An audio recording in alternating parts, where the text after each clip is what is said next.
శ్రీ రేణుకా ఎల్లమ్మ దేవస్థానం నిజామాబాద్ జిల్లా నందిపేట్ మండల్ కొందాపూర్ గ్రామం, దానిని కుదావన్నపూర్ గ్రామంగా పిలువబడుతుంది. శ్రీ రేణుకా ఎల్లమ్మ ఆలయం అత్యంత శక్తివంతమైన గ్రామ మరియు ప్రాంతీయ దేవతగా భక్తులు పూజిస్తుంటారు. ఇక్కడి కోనేరులో భక్తులు స్నానాలు ఆచరిస్తే వారికి ఉన్న రోగాలు కష్టాలు కూడా తొలగిపోతాయని భక్తుల యొక్క విశ్వాసం. ఇక్కడున్న అమ్మవారిని ఆదిశక్తి అని, భద్రుపత్ని అని రేణుకా ఎల్లమ్మ తల్లిగా స్థానికులు కొలుస్తారు.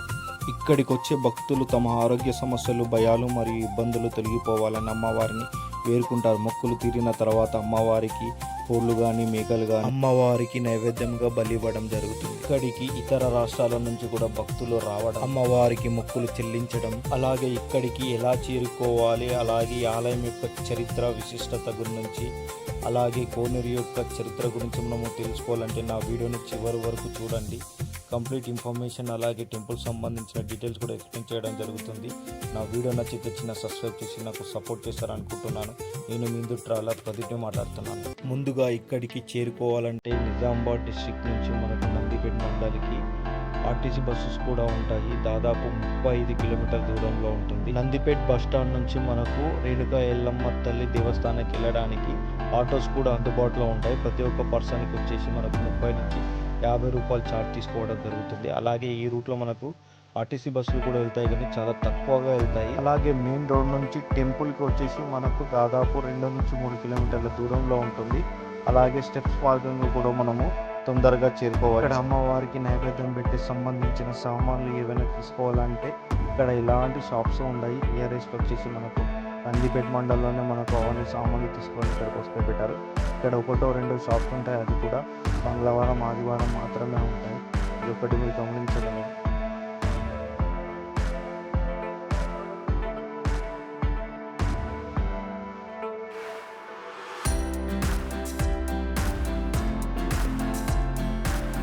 ఇక్కడికి అమ్మవారిని దర్శనం చేసుకోవడానికి భక్తులు అధిక సంఖ్యలో మంగళవారం ఆదివారము ఎక్కువగా వస్తుంటారు. ఇక్కడ అమ్మవారు కొండపైన వెలిచారు. అమ్మ యొక్క గుడి చుట్టుపక్కల ప్రాంతం మొత్తం పచ్చదనం, ప్రశాంతంగా ఆహ్లాదకరంగా ఉంటుంది.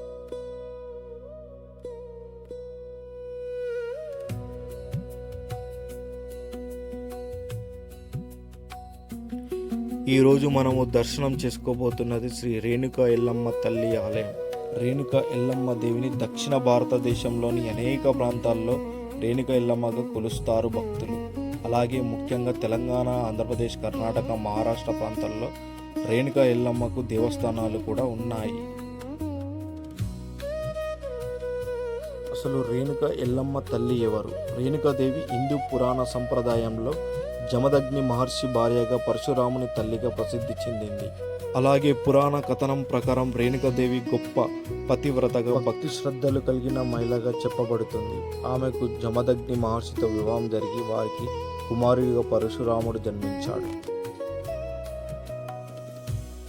అలాగే ఎల్లమ్మ అనే పేరు ప్రజలు భక్తి సంప్రదాయాలతో అందరికీ తల్లి అనే భావనతో అనుబంధించబడుతుంది. గ్రామీణ ప్రాంతంలో ఎల్లమ్మను గ్రామాన్ని, ప్రజలను కాపాడే గ్రామదేవతగా, మాతృదేవతగా భక్తులు కొలుస్తారు. తెలంగాణ ప్రాంతంలో ఎల్లమ్మ ఆరాధనలు ప్రత్యేకమైన జానపద సంప్రదాయం ఉంది.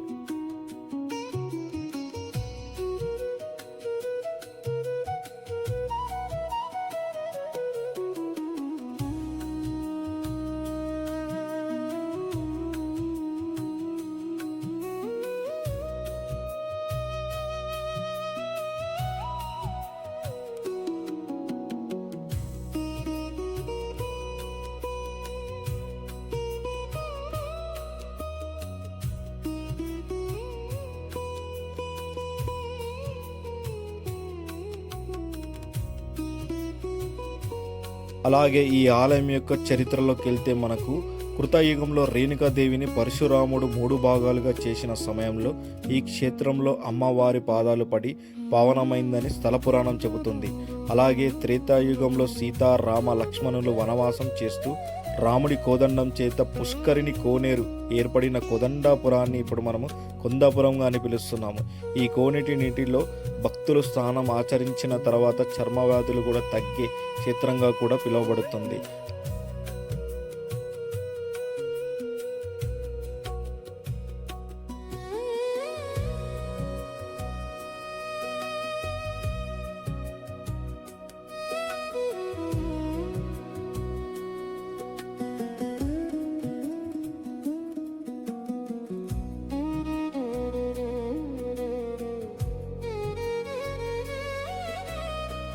అలాగే రామ రావణ యుద్ధంలో మూర్ఛితుడైన లక్ష్మణుని బతికించడానికి సంజీవని పర్వతం తీసుకువెళ్లే సమయంలో కొంత భాగం ఉత్తరంలో పడిన శ్రీ సంజీవని క్షేత్రంగా కూడా చెప్పబడుతుంది.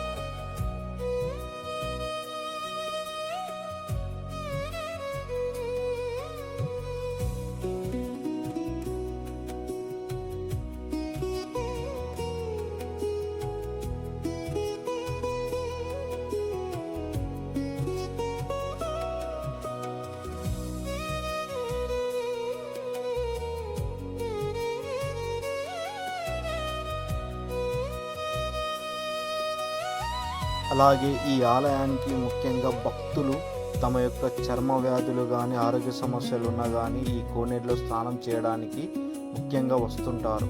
అలాగే అమ్మవారికి కోరికలు తీరిన తర్వాత వారి యొక్క భక్తి శ్రద్ధలతో అమ్మవారికి నైవేద్యాలు కూడా పెట్టడం కూడా జరుగుతుంది.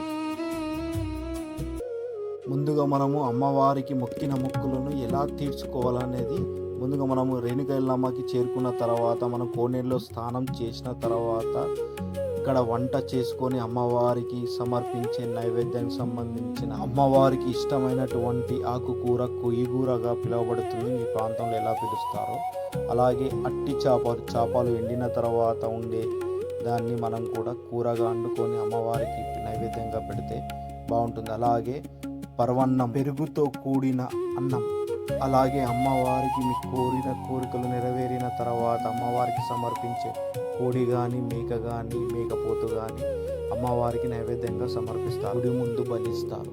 అలాగే ఇక్కడ చాలామంది కట్టెల పొయ్యి మీద వండుకొని అమ్మవారికి నైవేద్యం పెడతారు. మేమైతే సిలిండర్ క్యారీ చేయడం జరిగింది. మీకు చూపిస్తున్న విధంగా అమ్మవారికి అప్పాలు కూడా, బెల్లప్పాలు, కారపప్పాలు కూడా పెట్టడం, బెల్లన్నం కూడా చాలా ఇష్టమైనదిగా ఉంది. అలాగే మేము అమ్మవారికి తీసుకెళ్ళి పూజా సామాను, కొబ్బరికాయ, పూలు, పసుపు, కుంకుమ, అగరబత్తులు ఇలా మేము తీసుకొని ఒక ఇస్తరాకులో వైటన్నము, పెరుగు, పరవన్నము, కొయ్యగూర, అలాగే మీకు చెప్పాను ఇందాక అట్టి చేపలు, అలాగే వీటన్నిటిని తీసుకొని అనగా అమ్మవారికి మొక్కిన కోడి అయితే కోడి, మేక అయితే మేకని ఇలా తీసుకొని నైవేద్యాన్ని తీసుకొని అమ్మవారి గుడి ముందుకు వెళ్ళి అక్కడ గుడి ముందడున్న ప్రాంగణంలో మనము ముగ్గు వేసి దానిలో నైవేద్యాన్ని పెట్టి మన మొక్కును ఇలా ఈ విధంగా కోడిని పట్టుకొని గుడి చుట్టూ ప్రదర్శనలు చేయాలి.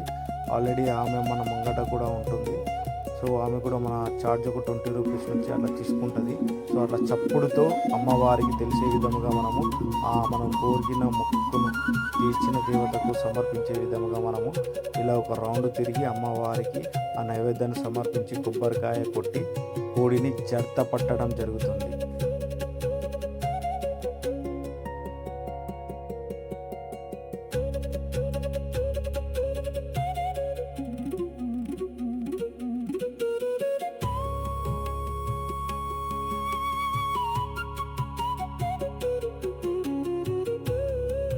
అలాగే మనకు జత ఇచ్చిన తర్వాత కోడిని కట్ చేయడానికి మనకు 20 రూపీస్ ఛార్జ్ తీసుకుంటారు. మేక అయితే 50 రూపీస్ అనుకుంటారు. కట్ చేసే వాళ్ళు ఆలయం ముందరనే ఉంటారు. అమ్మవారిని దర్శనం చేసుకునేందుకు అమ్మవారి గర్భగుడిలోకి వెళ్ళి మనం వీడియో తీయలేం కనుక అమ్మవారి యొక్క రూపం ఈ విధంగా ఉంటుంది. మీరు కూడా అమ్మవారిని దర్శనం కూడా చేసుకోవచ్చు. అలాగే అమ్మవారికి సమర్పించే గుళ్ళో ఏదైతే ప్రసాదాలు నైవేద్యాలు ఉంటాయో దానికి సంబంధించిన టోకెన్స్ కూడా ఈ విధంగా రేట్స్ కూడా ఉన్నాయి మనకు. అలాగే మరికొన్ని వివరాలు కార్యదర్శిని అడిగి తెలుసుకుందాం. ఫోన్ ఉంటే ఇంకో 10 రూపాయలు అయితే, ఒడి బియ్యం అంటే 51 రూపాయలు, ఓకే, స్పెషల్ దర్శనం 25 రూపాయలు. ఓకే. భక్తులు ఎవరైనా జనాలు ఎక్కువ ఉంటే మంగళవారము, సండే రోజు మాత్రము చాలా ఎక్కువ ఉంటుంది క్రౌడ్. సో మీకు ఆల్రెడీ గురువారం శుక్రవారం నేను చెప్తాను. అన్న మీ పేరు? చంద్రమోహన్. ఇక్కడ గుడి అసిస్టెంట్ అంట. సో ఇక్కడ అన్న ఈ విధంగా అయితే మనకు చెప్తుండు, జనాలు అయితే ఇట్లా ఉంటారని. ఇక్కడ స్పెషల్ దర్శనాలు అయితే ఇట్లా ఉంటాయి. ఒకవేళ జనాలు ఎక్కువ ఉంటే మాత్రమే ఉంటుంది, లేనప్పుడు మాత్రము ఇట్లా ఉంటుంది. సో నైవేద్యాలు కానీ అలాంటివి ఉన్నప్పుడు మాత్రము మనకి ఇలా ఉంటుందని చెప్తున్నాడు. అలాగే అమ్మవారిని మేము కుటుంబ సమేతంగా దర్శనం చేసుకోవడం, అమ్మవారి ఆశీస్సులు కూడా పొందడం ఎంతో సంతోషాన్నిచ్చింది.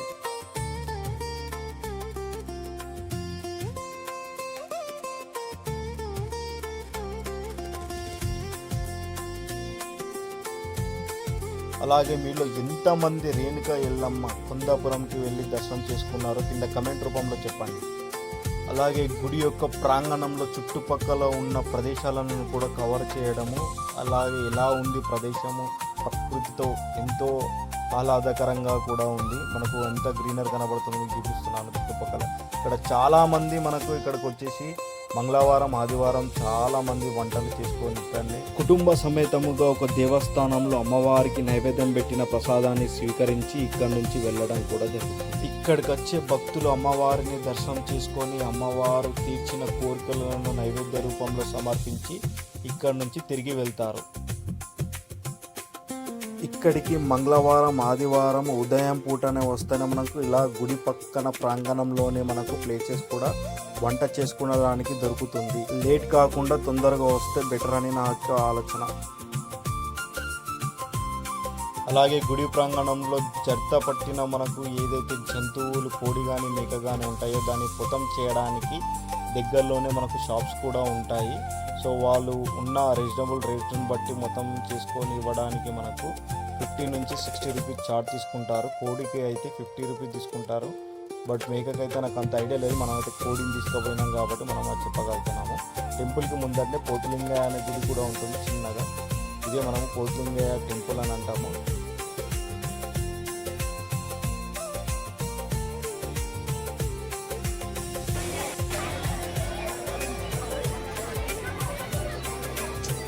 ఉదయం పూట చాలా తక్కువ మంది ఉంటారు. టైం పెరిగే కొద్దీ చాలామంది క్రౌడ్ పెరుగుతూనే ఉంటుంది. భక్తుల యొక్క రద్దీ కూడా పెరుగుతూనే ఉంటుంది. అలాగే అమ్మవారి యొక్క టెంపుల్ టైమింగ్ వచ్చేసి ఉదయం 9 గంటల నుంచి అలాగే రాత్రి 8 గంటల వరకు ఉంటుంది. మధ్యాహ్నం కొన్ని టైంలలో కూడా క్లోజ్ చేయడం కూడా జరుగుతుంది. భక్తులను దృష్టిలో ఉంచి మంగళవారం బుధవారం రోజున అమ్మవారిని ఉదయం నుంచే దర్శనం చేసి ఫైనల్గా అమ్మవారిని దర్శనం చేసుకోవడం, అమ్మవారికి పెట్టిన నైవేద్యాన్ని మేము కూడా ప్రసాదాన్ని స్వీకరించి ఇలా మా ఇద్దరు పిల్లలు కూడా ఒకరినొకరు తినిపించుకోవడం కూడా చాలా సంతోషం. ఈ వీడియో నచ్చింది అనుకుంటాను. ఒక చిన్న సబ్స్క్రైబ్ చేయండి. అలాగే పుణ్యక్షేత్ర యాత్రలకు సంబంధించిన అన్ని వీడియోలు నా ఛానల్ అప్లోడ్ చేయడం